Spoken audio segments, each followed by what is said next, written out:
Bonjour à tous. Voilà, moi je vais vous présenter un projet que nous développons. C'est un projet collaboratif qui implique plusieurs équipes de recherche sur la région Centre-Val de Loire, essentiellement d'où nous venons. Et ce projet de recherche s'appelle Licorne. Je vais vous expliquer ce que cet acronyme signifie. Et c'est un projet qui est soutenu par l'association et aussi par la région Centre-Val de Loire. Alors, licorne, qu'est-ce que ça signifie? Ça signifie lymkinase contre Recklinghausen et neurofibromatose. Donc la deuxième partie de l'acronyme, contre Recklinghausen et neurofibromatose, tout le monde comprend. Lymkinase, que sont les lymkinases? Et pourquoi les lymkinases? Alors en fait, notre équipe au Centre de biophysique moléculaire à Orléans mène ses recherches sur la protéine responsable de la neurofibromatose qui s'appelle la neurofibromine. C'est la protéine qui est produite par le gène NF1 qui est muté dans la neurofibromatose de type 1. Et donc quand le gène est muté, il donne naissance à une protéine qui, elle aussi, est mutée et donc elle ne peut plus remplir ses fonctions normales. Et du coup, les cellules dans lesquelles elle est produite vont être déréglées et c'est cela qui va engendrer toutes les manifestations de la maladie, tumeurs du système nerveux, etc. Donc, nous, en étudiant la protéine neurofibromine, ce qu'on veut obtenir, c'est des informations sur des nouvelles fonctions de cette protéine, des informations beaucoup plus détaillées au niveau moléculaire sur les fonctions connues, pour pouvoir comprendre exactement ce qui ne va pas lorsque la protéine est mutée, et pour pouvoir éventuellement intervenir quand cela ne va pas. Alors, quelle a été notre approche pour avoir des informations supplémentaires sur la neurofibromine? On a recherché de façon systématique les partenaires de cette protéine dans les cellules. Donc pour cela, on a développé ce qu'on appelle un crible génétique dans un outil de laboratoire qui est la levure de boulanger. Et on a fait un crible systématique sur tous les gènes exprimés dans le cerveau humain pour pouvoir trouver des partenaires de la protéine. On en a identifié plusieurs et l'un d'entre eux, l'une de ces protéines, c'est la protéine qui s'appelle LIMK2. Alors LIMK2, qu'est-ce qu'elle fait cette protéine dans la cellule? En fait, elle est impliquée dans la formation des filaments d'actine et l'actine, c'est une protéine qui polymérise pour former ces filaments et ces filaments sont très importants pour donner la forme à la cellule, pour lui permettre d'adhérer, pour lui permettre de migrer, de se déplacer et c'est un phénomène qui est très important au niveau des neurones pour la croissance des neurites et des axones et aussi pour le développement des tumeurs. Et ces deux processus, ils sont justement mis en jeu dans des symptômes de la neurofibromatose, les problèmes cognitifs et le développement de tumeurs telles que les neurofibromes et les astrocytomes. Alors, cette protéine LIMK2, elle fait partie de ce qu'on appelle une voie de signalisation cellulaire. Elle est encadrée par des protéines en amont et en aval. En amont par une protéine qui l'active, qui s'appelle ROCK, et en aval par une cible sur laquelle elle agit, qui s'appelle la cophiline. Donc ROCK active cette protéine LIMK2. Une fois activée, LIMK2, elle va modifier cette cophiline en lui greffant un phosphate. Et la cophiline va être inactivée. Cette cophiline, c'est un facteur de dépolymérisation de l'actine. Donc si elle est inactivée, l'actine va rester sous forme de fibres, elle ne va plus pouvoir se dépolymériser et cela va accentuer la motilité des cellules, va accroître la croissance tumorale et engendrer des problèmes cognitifs. Ce qu'on a pu mettre en évidence dans notre équipe, c'est que la neurofibromine agit à ce niveau-là de cette voie de signalisation et elle empêche l'activation de LIMK2 par ROCK. Donc elle inhibe l'IMCA2, elle empêche l'IMCA2 d'inactiver la cophiline et elle permet de maintenir une dépolymérisation de l'actine, ce qui permet de retrouver une motilité réduite des cellules et une cognition normale. Alors, en même temps que nous, dans notre équipe, nous mettions en évidence cette interaction entre la neurofibromine et l'IMCA2, en même temps que nous montrions son mode d'action, une autre équipe en Israël montrait que par un autre domaine de cette protéine, qui est une très grosse protéine multidomaine, il montrait qu'un autre domaine de cette protéine agissait sur une voie parallèle à la voie centrée sur l'IMCA2, qui est une voie de signalisation qui est centrée sur l'IMCA1, l'IMCA1 qui est l'homologue de l'IMCA2, qui est identique dans la région active à 70% à l'IMCA2. Et donc il montrait que NF1 agissait sur cette voie parallèle pour inhiber aussi et pour contribuer aussi à favoriser la dépolymérisation de l'actine. Donc en fait, qu'est-ce qui se passe lorsque la neurofibromine est mutée?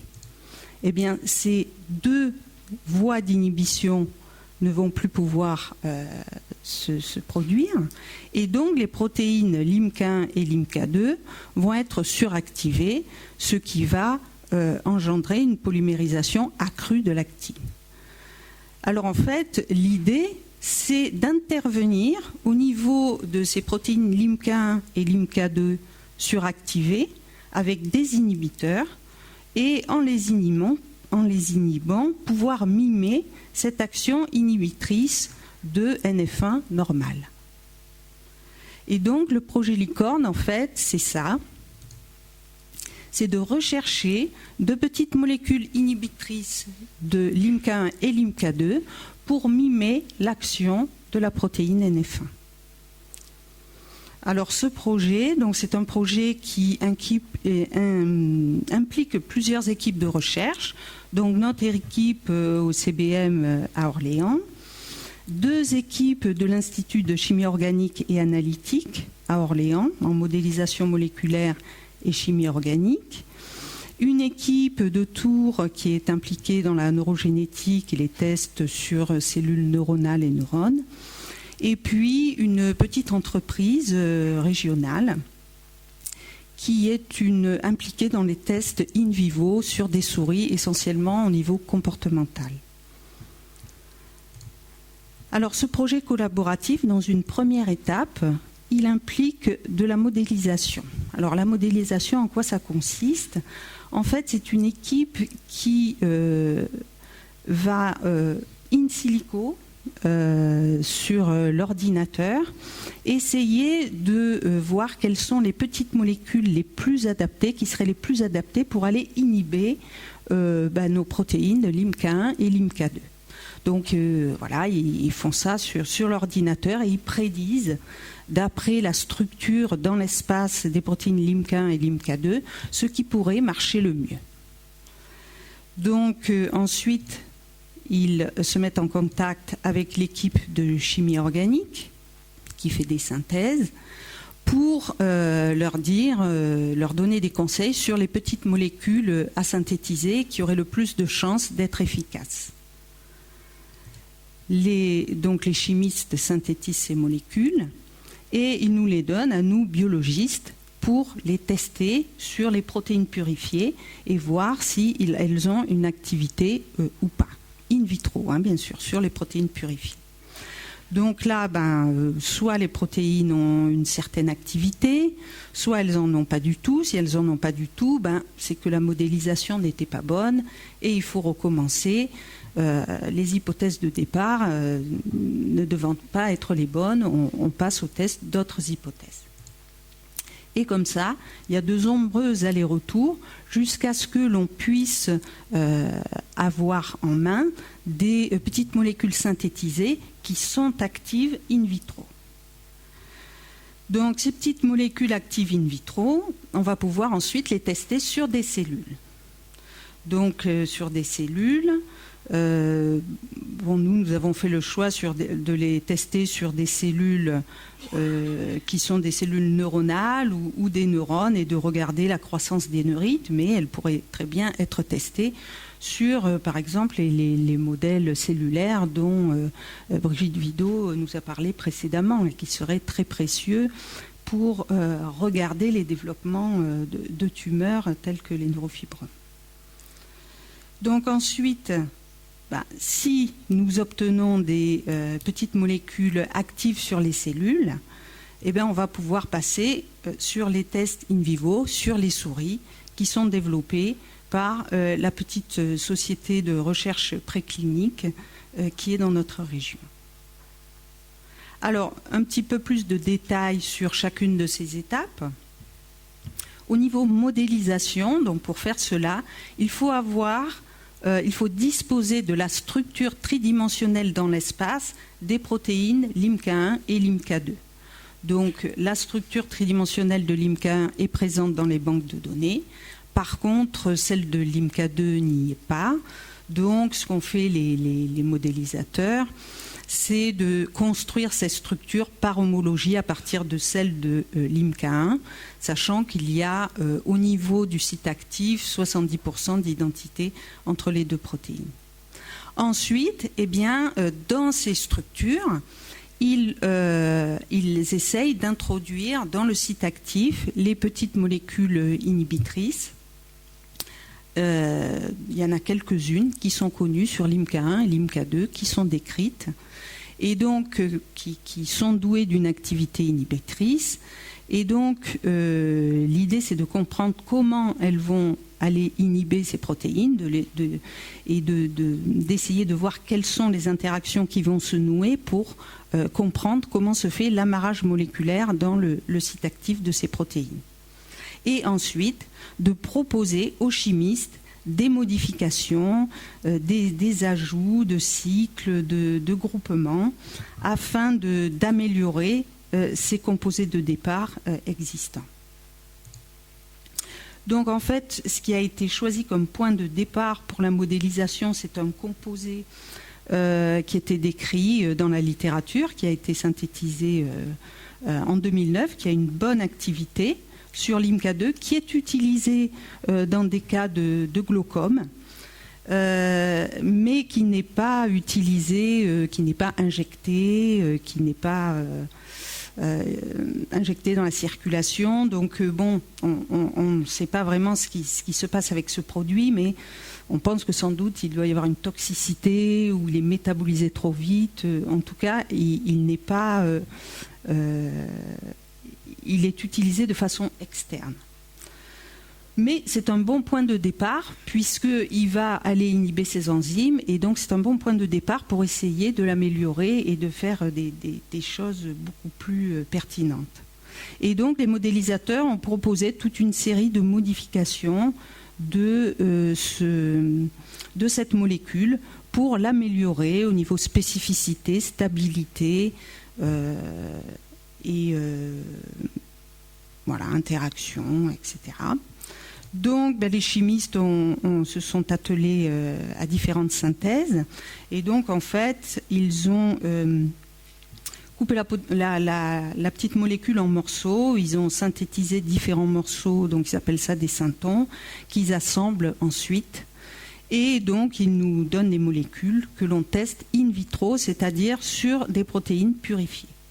Donc, pour cela, on a utilisé un système commercial qui consiste à acheter un traceur spécifique de chacune des protéines qui va pouvoir se fixer dans leur site actif. Et si ce traceur s'y fixe, il y a un système qui lui permet d'émettre de la fluorescence que l'on peut facilement mesurer. Par contre, si on est en présence d'une molécule inhibitrice efficace qui va se fixer dans la poche de nos protéines, dans la poche active de nos protéines, à ce moment-là, ces inhibiteurs vont faire compétition à la fixation du traceur qui ne pourra plus émettre sa fluorescence. Et donc, c'est cela que l'on mesure. Si plus la diminution de fluorescence est accentuée, meilleurs sont nos inhibiteurs. Ensuite, il y aura les tests in cellulo. Donc les tests in cellulo, ça consiste à traiter des cellules en présence ou en absence d'inhibiteurs et de regarder, d'aller voir au niveau des voies de signalisation ce qui se passe. Donc on peut aller voir au niveau de la cophiline, est-ce qu'elle a ce phosphate ou pas. Si, en fait, on peut aller voir aussi l'actine, est-ce qu'elle est polymérisée ou pas. On peut doser l'actine polymérisée par rapport à l'actine non polymérisée. Et en fait, si on a moins de cophiline phosphorylée en présence de l'inhibiteur, ça veut dire qu'il est actif. Et puis, s'il y en a moins d'actine polymérisée en présence de l'inhibiteur, ça veut dire que cet inhibiteur est actif et qu'il agit bien sur la voie de signalisation et sur nos protéines à l'intérieur des cellules. Donc, ensuite, on s'intéressera à la migration cellulaire sur des types cellulaires qui sont doués de migration, comme des cellules épithéliales par exemple. Et puis, donc ça c'est vraiment ce qu'on a prévu de faire avec nos collaborateurs de Tours, regarder la croissance des neurites sur des neurones ou des cellules neuronales en présence et en absence d'inhibiteurs. Si ces tests sont encourageants, on pourra passer aux études in vivo. Donc tout d'abord sur des souris wild type, pour voir la stabilité de ces petites molécules. Bien sûr, effectuer avant toute chose des tests de toxicité aussi. Et puis, si nos molécules passent ces tests, eh bien, des tests phénotypiques pourront être développés sur des souris mutées modèles de NF1. Bon, on a les souris modèles au niveau des déficits cognitifs, et donc la petite société étant spécialisée dans les tests comportementaux sur des modèles souris, elle réalisera des différents tests phénotypiques sur ces souris, tests d'attention, de mémoire spatiale de travail et d'apprentissage et mémoire spatiale avec la piscine de Maurice. Donc, alors où en sommes-nous pour l'instant ? Le projet a démarré il y a 1 an. Et pour l'instant, on en est aux tâches 1, 2, 3, c'est-à-dire modélisation, synthèse et test in vitro. Donc pour l'instant, on n'a pas d'activité extrêmement